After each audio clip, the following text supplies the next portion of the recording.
There is a town in Norway where for nearly half the year, the sun rises every morning and never arrives. It burns on the mountaintops above. It lights the ridgeline like a promise. But the streets below stay in shadow from September to March. The town's answer? If the sun won't come down to Rjukan, Rjukan will bring it down with mirrors.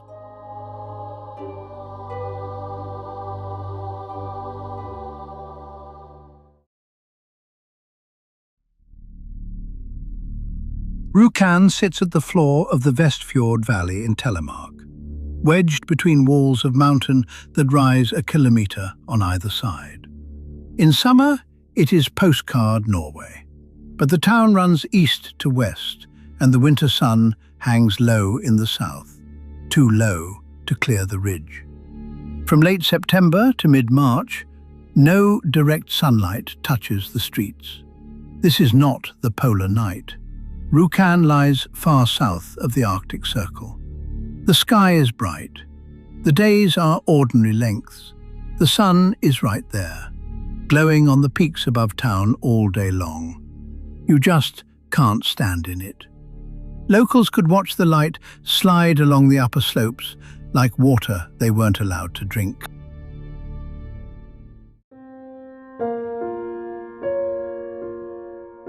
Why build a town in a sunless slot of rock? Because of what roars at the valley's head, the Rjukan Fossen, a waterfall over 100 meters tall.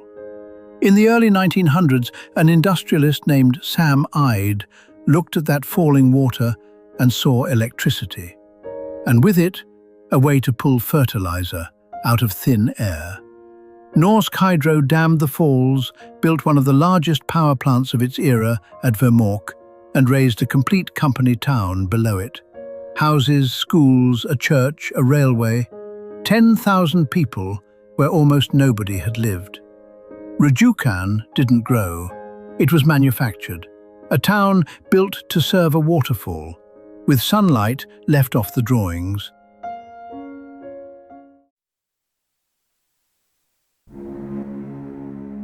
The company knew what the shadow did to people, and in 1913, founder Sam Eid already had the fix in mind. Mount giant mirrors on the mountain and fold the sunlight down into town. The technology of 1913 couldn't do it. So in 1928, Norsk Hydro built the next best thing, the Krosserbanen, Northern Europe's first cable car, not for tourists, but to lift the people of Rjukan up out of the shadow, to a sunny shelf 450 meters above their streets.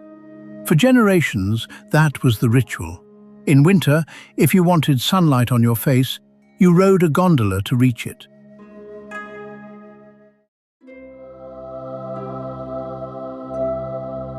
Before Rjukan got its sun, it nearly changed history's darkest chapter. The Vemork plant produced something rare as a byproduct: heavy water, deuterium oxide, a key ingredient in early atomic bomb research.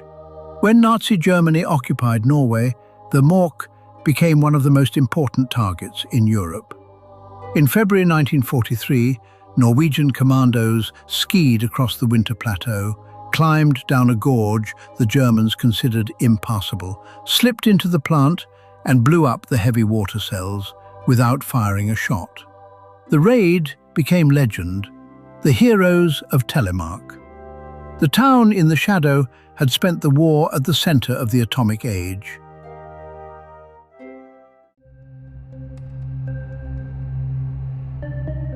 A century after Sam Eid's sketch, an artist living in Rjukan revived the idea.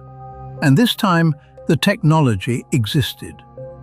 In 2013, 3 computer-steered mirrors were mounted on the mountainside 450 meters above the market square. About 50 square meters of glass in total, tracking the sun like sunflowers and folding its light down into town. The result is a bright ellipse on the square, a patch of borrowed sunlight several hundred square meters wide, roughly 80% as strong as the real thing. Not the whole town, Just one warm pool of light, in the one place everyone can reach.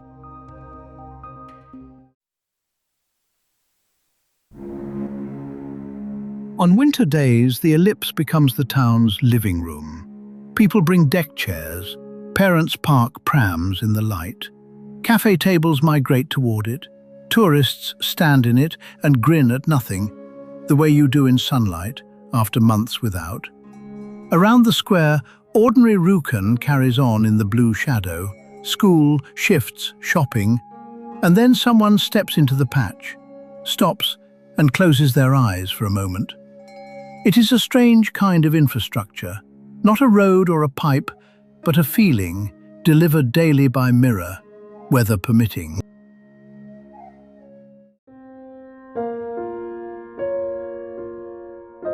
In 2015, UNESCO listed Rjukan and its sister town Notodden as a World Heritage Site. Not for the mirrors, but for what they crown, a complete, preserved company town of the early 20th century, from the Vermork machine hall to the workers' houses laid out in the shadow. Rjukan today is smaller than in its industrial prime.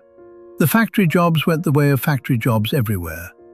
What remains is the architecture of a grand industrial dream, a cable car from 1928, a museum in a power station that once made the Nazis heavy water, and, 5 months a year, a mirror-made sun.